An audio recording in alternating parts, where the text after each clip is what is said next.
हाल ही में रीवा के सिटी कोतवाली थाना क्षेत्र में हुए मारपीट के मामले में अब नया मोड़ आ गया है।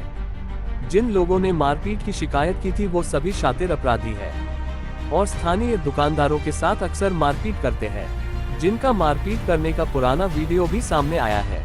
दरअसल हाल ही में रीवा जिले के सिटी कोतवाली थाना क्षेत्र में एक मारपीट का मामला सामने आया था, जिसमें अधिवक्ता विजेंद्र गुप्ता पर कुछ लोगों ने मारपीट का आरोप लगाया था। लेकिन इस मामले में अब नया मोड़ आ गया है और जिन लोगों ने मारपीट की शिकायत की थी वो खुद शातिर अपराधी है और अक्सर दुकानदारों के साथ मारपीट और विवाद करते नजर आते हैं। इन शातिर बदमाशों का मारपीट करने का वीडियो भी सामने आया है। मारपीट करने वालों में शनि सरदार सहित कुछ लोग शामिल हैं जो शराब का सरगना भी है। अधिवक्ता विजेंद्र गुप्ता के ऊपर इन लोगों ने मारपीट का आरोप लगाया है, जबकि अधिवक्ता विजेंद्र गुप्ता मारपीट की घटना में बीच बचाव कर रहे थे। इन लोगों ने पहले अधिवक्ता के ऊपर मारपीट का आरोप लगाकर पुलिस में शिकायत कर दी थी, जबकि ये सभी खुद ही शातिर अपराधी है।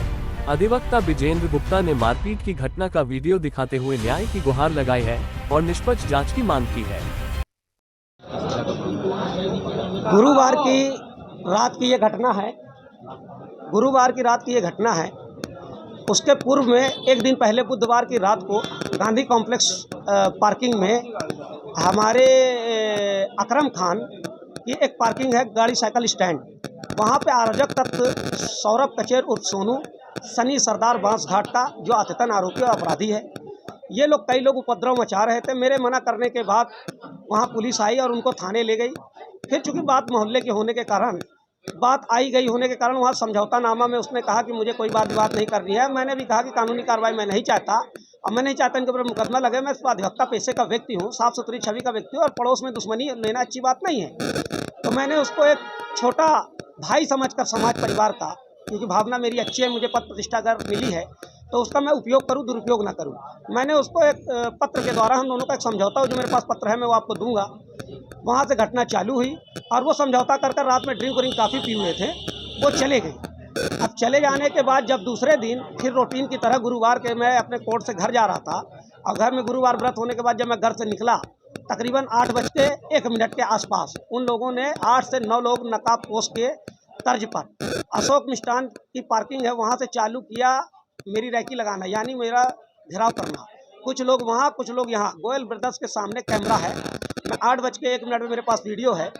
वो वहाँ से जब मैं गुजर रहा था तो ये लोग मेरे ऊपर हमला कर दिए और लपटे, उसका पूरा वीडियो मेरे पास है।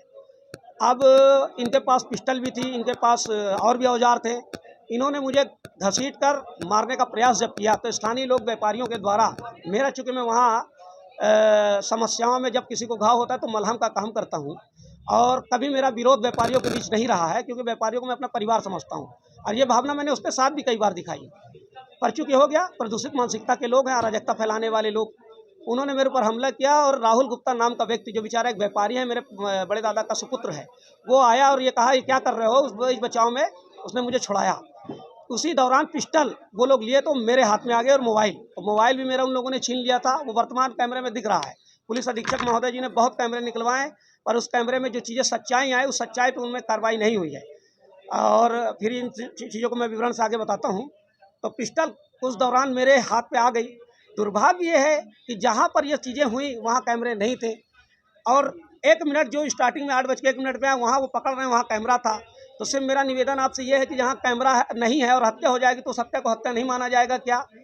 फिर उस तरीके से वो लोग वहाँ से जब मार पीटा, अच्छा पिस्टल मेरे हाथ में आ गई।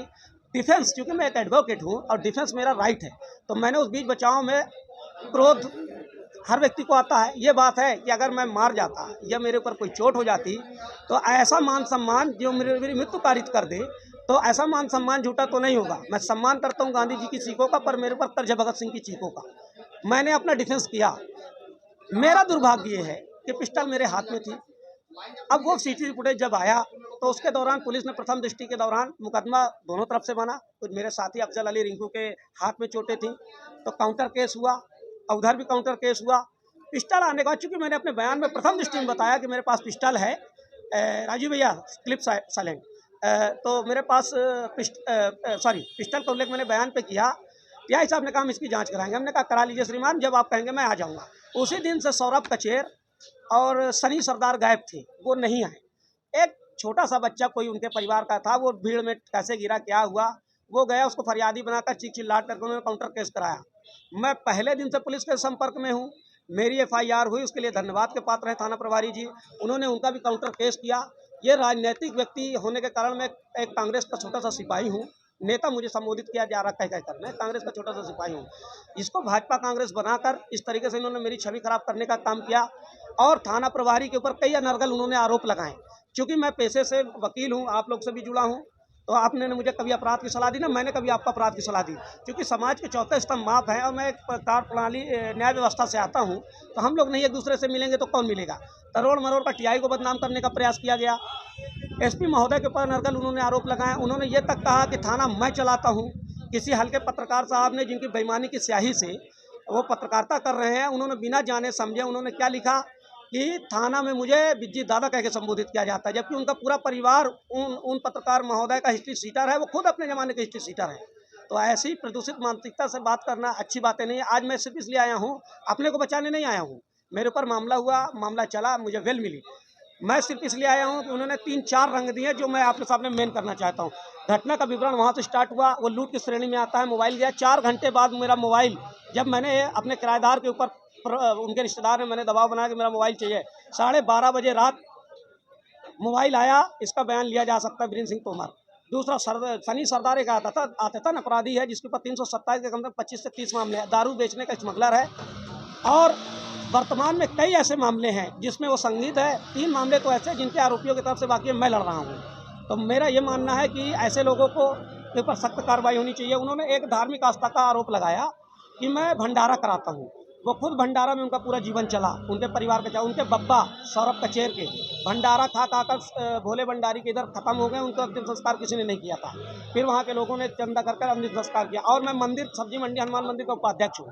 बैनर का उपयोग जब एक उपाध्यक्ष के नाते अगर कोई गलत करेगा तो मैं उसका विरोध करूंगा। मैं भंडारा के विरोध में नहीं हूँ।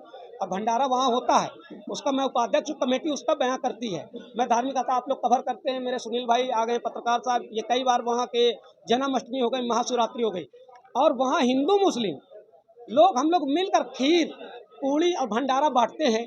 हम लोग वहाँ महाशिवरात्रि में क्या नाम है, प्रसाद वितरण करते हैं। हिंदू मुसलमान भाई, हमारे मोहम्मद शरीफ हो गए, अफजल अली हो गए, सभी लोग। वहाँ का सांप्रदायिकता का रंग देना, दंगा कराने का जो मानसिकता है सौरभ कचेर का। अब पूर्व में इसने सीसीटीवी फुटेज में 5 ऐसी घटनाएं की हैं जो मारपीट खुलेआम दिख रही है, लड़ाई झगड़ा दिख रहा है। अब तक इनके कई मामले हैं। तो मैं जानना चाहता हूँ पुलिस प्रशासन से और मीडिया बंधुओं से, क्या पुलिस कार्रवाई, और आप लोग एक ईमानदार पत्रकार है, चौथे स्तंभ में हमारी आपकी समाज में जिम्मेदारी है कि अगर आप नहीं सुरक्षित है, मैं एक अधिवक्ता सुरक्षित नहीं हूँ, पुलिस महोदय ढेकहा में यही थाना प्रभारी जी की ऊपर निवेदन यह है, मेरी छवि खराब करने का जो कार्य कर रहे हैं, और कुछ ऐसे पत्रकार हैं जो वहीं बांस घाट पे संरक्षण चलाते हैं, मीडिया चलाते हैं। मैं ये भी जानता हूँ कि उनके तार कहाँ कहाँ जुड़े हैं और वहाँ कहाँ से आ रहा 2 नंबर का पैसा, और कैसे उनकी दुकानें चल रही हैं और कैसे उनकी गाड़ी चल रही है। अगर कहेंगे तो वहाँ रिकॉर्ड में सबूत दूंगा। और पत्रकारों से निवेदन है मेरा कि मैं बिना पारदर्शिता के जाने किसी भी चीज़ को फैलाना, किसी की छवि खराब करना चरित्र हत्या, इसके लिए मैं कानूनी कार्रवाई भी करूंगा। मैंने अपने लीगल एडवाइजरों से, अधिवक्ता संघ से बात कर ली है। मैं सख्त से सख्त कानूनी नोटिस दूंगा और कार्रवाई करूंगा। और अगर कुछ आप लोगों के मन में प्रश्न है तो आप पूछ सकते हैं। जिस तरह से देखा गया है कि वो महिलाओं का चाल चरित्र ये है, ये बहुत अच्छा पॉइंट, धन्यवाद के पात्र हैं आप। आदरणीय पत्रकार साहब, नाम क्या है आपका? अनिल भैया धन्यवाद के पात्र हैं, मैं भूल रहा था। वो वहाँ पर चरित्र को बदनाम करने वाला, लव जिहाद पैदा करने वाली कर्मचारियां काम करती हैं। उनके मोबाइल पे मेरे ऐसे वीडियो हैं कि चॉकलेट देना, लड़कों को फंसाना और उसके बाद अपने आशिकों को बुलाकर वहाँ लाठी डंडा चलवाना, कई प्रकार की वहाँ घटनाएं हुई। उसके वीडियो भी है, उसमें भी सौरभ कचेर लिप्त है, मारते दिख रहा है लाठी डंडे से। उसका अभय कचेर, एक उसका भाई है, एक मोनू वर्मा है, और एक मोनू कचेर है, एक सौरभ कचेर है, एक अमित कचेर है। उसकी पूरी डिटेलिंग हमारे पास है। मैं आपको सब चीज़ साक्ष्य के आधार पर बोल रहा हूँ और मैं ये सब साक्ष्य आपको दूंगा। और कोई सवाल हो तो आप लोग पूछ सकते हैं।